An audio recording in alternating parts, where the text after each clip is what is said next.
안녕하세요. 오늘은 김시름 시인의 시세계, 그 안으로 좀 더 깊이 들어가 보려고 합니다. 네, 안녕하세요. 저희한테 제공해 주신 여러 자료들을 바탕으로요. 오늘은 특히 물갈퀴가 도단한, 그리고 존재, 이 두 작품을 중심으로 살펴보겠습니다. 네, 아주 흥미로운 작품들이죠. 시인이 던지는 그 존재에 대한 질문, 또 표현 방식, 이런 것들의 핵심을 좀 같이 발견해 보는 게 오늘 저희 목표입니다. 좋습니다. 보면 한편은 인간의 어떤 경계를 넘어서려는 듯한 그런 강렬한 이미지가 있고, 다른 한편은 나와 너, 또 관계의 의미를 좀 차분하게 묻고 있잖아요. 네, 맞아요. 대비가 되면서도 연결되는 지점이 있죠. 자, 그럼 이제 김시림 시인의 시 속으로 한번 같이 들어가 볼까요? 네, 그러시죠. 먼저 물갈퀴가 도단한인데요. 그 강가 모래톱 새 발자국 위에 발을 딱 포개니까 물갈퀴가 돋아나서 강으로 들어간다. 이 이미지가 정말 강렬하게 와닿는데 그렇죠. 굉장히 인상적이죠. 이게 딱 던지는 핵심적인 느낌, 뭐라고 봐야 할까요? 역시 그 인간이라는 존재의 어떤 한계, 이걸 좀 벗어나려는 강한 열망, 뭐랄까 자유를 향한 갈망? 이런 게 확 느껴지죠. 아, 자유에 대한 갈망? 네, 서지열 시인의 분석처럼 마치 새처럼 자유롭게 물 위를 가로지르면서 새로운 세계와의 만남을 꿈꾸는 그런 이미지로 읽을 수 있을 것 같아요. 그렇군요. 그 인간이 지닌 욕망의 한계를 펼쳐 보이는 자유로운 세계로의 소망, 이런 해석 참 와닿네요. 네, 그 표현의 핵심을 잘 짚어주는 것 같습니다. 그리고 그 새 발자국에 발을 포갠다는 행위요.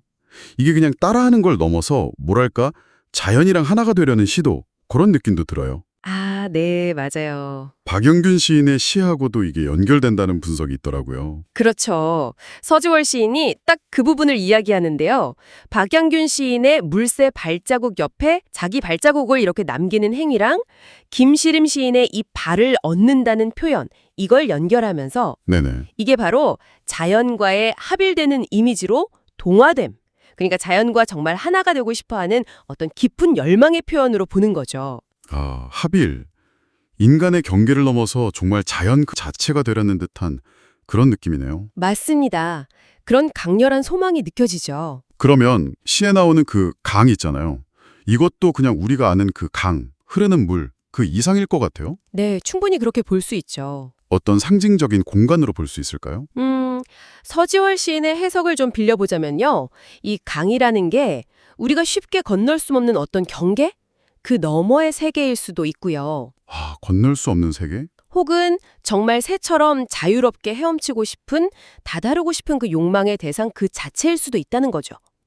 단순한 배경이 아니라 시인의 내면, 그 갈망이 투영된 상징적인 공간, 이렇게 볼 여지가 충분합니다. 그렇군요. 상징적이네요. 근데 그런 상징성과 함께 또 이 시가 굉장히 명료하다 이런 평가도 눈에 띄었어요. 서지월 시인이 정돈된 어투, 또 명징함 이걸 높이 평가했던데 아, 네, 맞아요. 그 점도 중요하죠. 이 부분은 어떻게 봐야 할까요? 그게 바로 시인의 역량이 드러나는 지점인데요.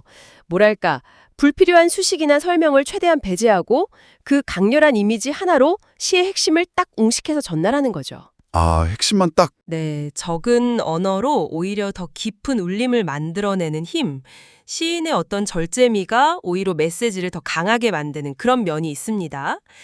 그럼 이제 두 번째 시로 넘어가 볼까요? 존재. 네, 좋습니다. 존재. 단 한 번도 자신의 뿌리를 본 적 없는 나뭇잎처럼 나 또한 진정한 나를 만난 적 없다.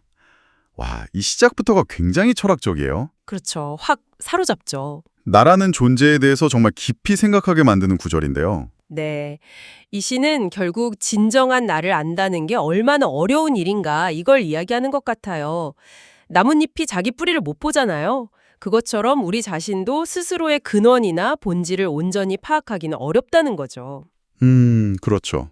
시인은 자아가 어떤 고정된 실체가 아니라 그 지구의 자전처럼 계속 움직이면서 늘 어긋날 뿐인 굉장히 유동적인 것이라고 말합니다. 늘 어긋난다. 네. 여기서 특히 주목할 만한 점은 소유라는 개념 있잖아요. 이걸 근본적으로 다시 생각하게 만든다는 거예요. 아, 그래서 그 다음 구절. 나는 내 것이 아니라 너 또한 내 것이 아니다. 이 선언이 더 강렬하게 들리는군요. 네, 바로 그 부분입니다. 나 자신도 다른 누구도 온전히 소유할 수 없다. 이 단호함이 느껴져요. 네, 존재라는 건 소유의 대상이 될 수 없다는 어떤 면에서는 굉장히 관계론적인 관점을 제시하는 거죠. 관계론적 관점? 시인은 대신 뭐라고 하냐면 단지 너와 나 손을 맞잡고 서로를 음미하는 순간 살짝살짝 만날 뿐이다. 이렇게 말해요. 아, 음미하는 순간에만 살짝살짝 만난다. 그렇죠. 그러니까 존재는 고정된 무언가가 아니라 관계 속에서 서로 교감하고 그 음미하는 순간에 잠시 경험되는 것. 뭐 그런 의미죠. 결국에는 명확하게 딱 정의 내릴 수 있는 나나 너가 있는 게 아니라 그 관계 속에서 찰나적으로 스치는 경험, 그 자체가 존재의 모습이다. 뭐 이런 의미로 받아들일 수 있겠네요. 정확합니다. 네.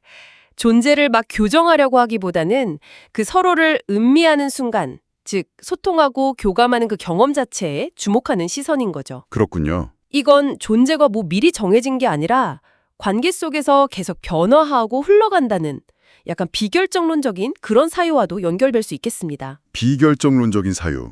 흥미롭네요. 자, 이렇게 김시림 시인의 두 작품을 통해 드러나는 존재에 대한 탐구. 이게 당신에겐 어떻게 다가오시나요?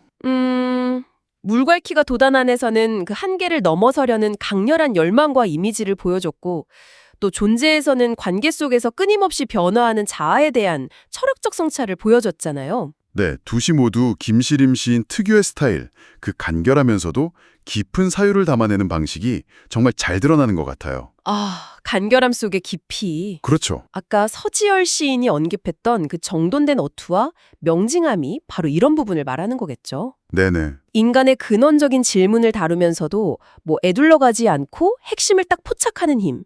이런 점들이 아마 국내뿐 아니라 해외, 예를 들면 뭐 중국 문단 같은 곳에서도 주목받는 이유가 아닐까?